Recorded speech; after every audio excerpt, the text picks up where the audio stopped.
Okay, 7th grade. So we know the Romans are in a little bit of trouble. So we learned about how they won that war against Carthage, right? The Punic Wars. Great for them. Okay, they kept expanding, getting more land. But Hannibal trashed a lot of the farms. And the poor farmers couldn't afford to fix them up, so they had to sell their farms. And then they couldn't get jobs working on the farms because the Romans started using slaves. So they moved to the city. When they get to the city, life's tough. Buildings are collapsing, fires are breaking out, there's trash everywhere, sewage everywhere, there's disease. There's no real jobs other than maybe construction. Okay, so life is tough in the city of Rome. And things are only going to get tougher. Okay, and that's where we're headed today. So we're going to see how life gets tougher in Rome, some of the problems they have, and then we're going to look at a couple people who try to fix it. Okay? All right, so the Romans, they're going to begin to demand taxes of people that they conquered. So they're going to lose a lot of allies, which spreads them a little thinner as far as their army goes, and now they have more enemies. They also start selling these tax contracts. Basically, the government says to a certain group of people called the publicans, notice this is publicans, not republicans, totally different. Republicans are a modern political party in the United States. These publicans, these are basically tax collectors. They would go around and collect taxes, and that was their job. But the problem was they were collecting more than they were supposed to. So they were supposed to only collect, like, let's say Rome said this year everybody's paying 10% tax. Okay. Well, the publicans were allowed to take 10% extra because they got to put food on their own table, right? And they got to take some money for themselves, pay their salary. But a lot of publicans started doing shady business, okay? They were supposed to take 10% extra. A lot of the publicans would say, hey, I'm going to take 15% from you, or 20%, 30%. They started charging people too much money. So poor people who already were struggling, already didn't have jobs, they're now getting charged extra in taxes. Because the farmers no longer had their own land, they're going to lose a lot of independence. Not going to be able to make their own decisions. So they can't just grow their own food to feed the family.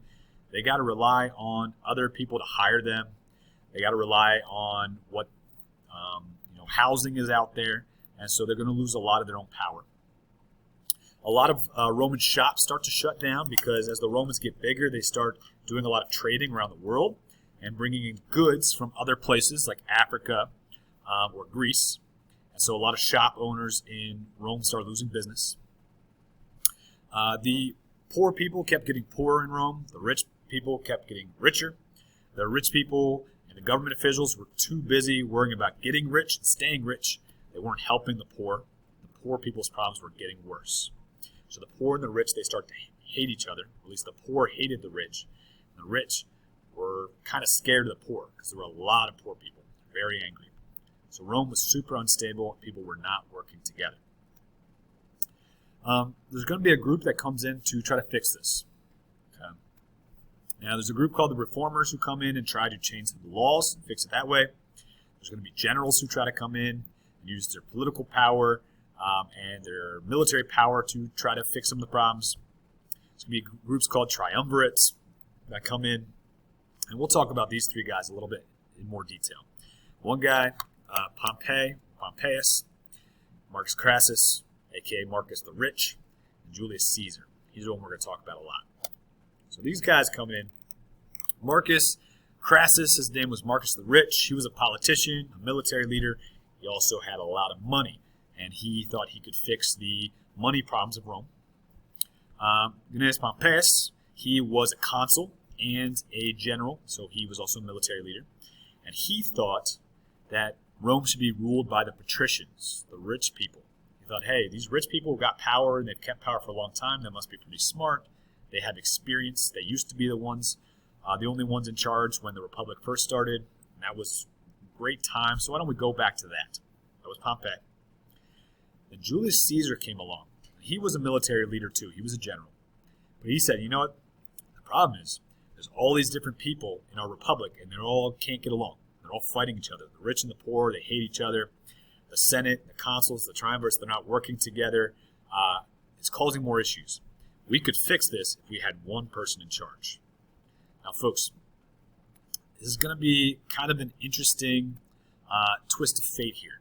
Okay, so we have Marcus Crassus, who thinks that the rich people should be in charge. We got Pompey, who thinks that the rich patricians should be in charge. We've got Caesar, who says we should just have one person in charge. Now remember, Rome was a republic. They voted for their leaders. They don't like kings. The last king they had, Tarquin the Proud, they killed him.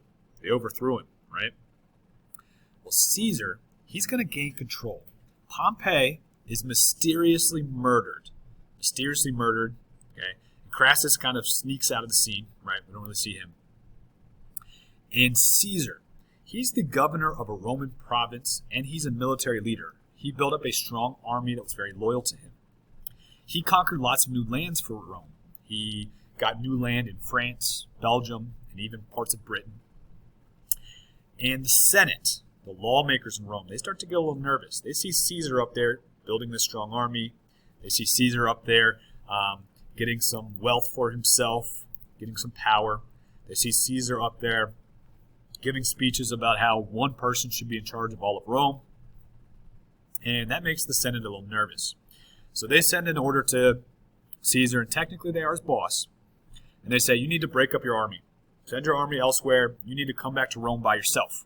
Okay, give up your title as governor. Give up your army. Well, Caesar said, not going to do that. Okay, not going to do that. So instead, Caesar leads his troops, leads his army back into the city of Rome, which was illegal at the time. Armies were not supposed to enter the city of Rome, okay? Or generals were not supposed to go with their armies into the city of Rome because the Romans were afraid that the generals would try to take over, set up a dictatorship, set up a tyranny, right, or a king. Well, Caesar said, forget your rules. I'm going to do what I think is best. Caesar takes his army over the river. They go into Rome. And in 46 BC, he declares himself dictator of Rome.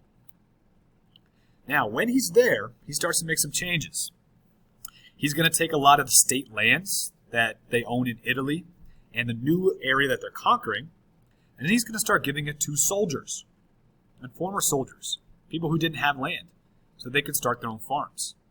Well, that's going to make the soldiers very happy. It's also going to make poor people very happy. He starts public works projects, such as building roads, bridges, draining marshes. Now, not only does this fix up Rome, okay, new buildings are better than broken ones, right? But it's also going to give jobs to thousands of Romans who were poor and out of work. It's going to make it pretty popular.